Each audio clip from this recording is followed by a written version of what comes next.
Sports Hub Video are delighted to welcome former Liverpool, Leeds, Blackburn Rovers, Stoke City and Scotland legend Dominic Matteo. How are you today, Dominic?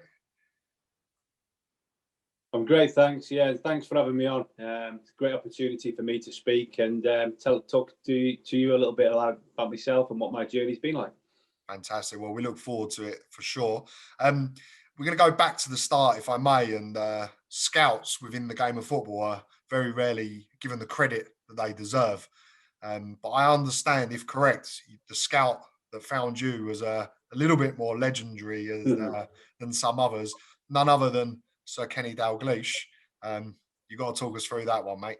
Well, I'm getting shy already because Kenny's like the king for me, and growing up around, pretty close to where Kenny actually lives, in Birkdale near Southport, which is not far from Liverpool. If anyone who knows that area, it's 15, 20 minutes from Anfield. So I think that experience for me, because obviously Kenny's, no one might know this, but Kenny's son was obviously a professional footballer as well. So we played for like similar teams, local teams, and Kenny came down and had a look at my local team, which was Birkdale United. We had a good side. We used to win a lot of the local stuff, a few national bits and pieces, but it was more Merseyside really than national. That's what we used to concentrate on, trying to win little trophies and stuff. And Kenny was always instrumental because he was the one who used to hand out all the trophies to probably every kid. Every kid in Liverpool will have had a little medal off Kenny Dalglish, I'm sure at that. And I have got them all over the place because he's just such an inspirational guy. And, I can't speak highly about, you think about his journey away just from football, all the things he's had to go through, Heysel, Hillsbury, all them things that have happened around his great career as well.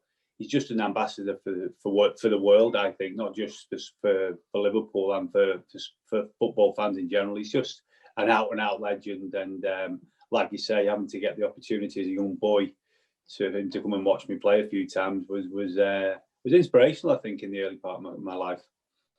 Well, it's definitely a good way to start. And you, of course, then signed for Liverpool, which is in and around the area that you grew up. How proud were you to moving on from being scouted by the king himself, but to play for Liverpool as a club? Yeah, there's no bigger kind of honour, I think, when you're at a club like Liverpool. You're very ingrained into the Liverpool way. I've always said that. It's like, I feel like everything I've learned in life, a lot of my life skills, never mind football, have come from Liverpool. From the likes of Steve Highway, who's a big advocate of giving the young players an opportunity. And you think of his track record at Liverpool, especially, he's brought more players through who've had successful careers, probably more than most, to be honest. Very similar to what Man United were probably trying to do it for some parts under Alex Ferguson. But Steve Highway was instrumental with a lot of the other coaches at Liverpool. There was a couple, Frank Skelly, Dave Shannon. There's so many more I could mention, but there's been so many that I've got who just bought into the Liverpool way, which is, if you've been around the Liverpool kind of way, we get it straight away. But if you've not been around it, it's hard to explain. But basically, it's about being a good person as well as being a good footballer. That's the first thing they install on you, and that's what Steve Highway said to me as a young player.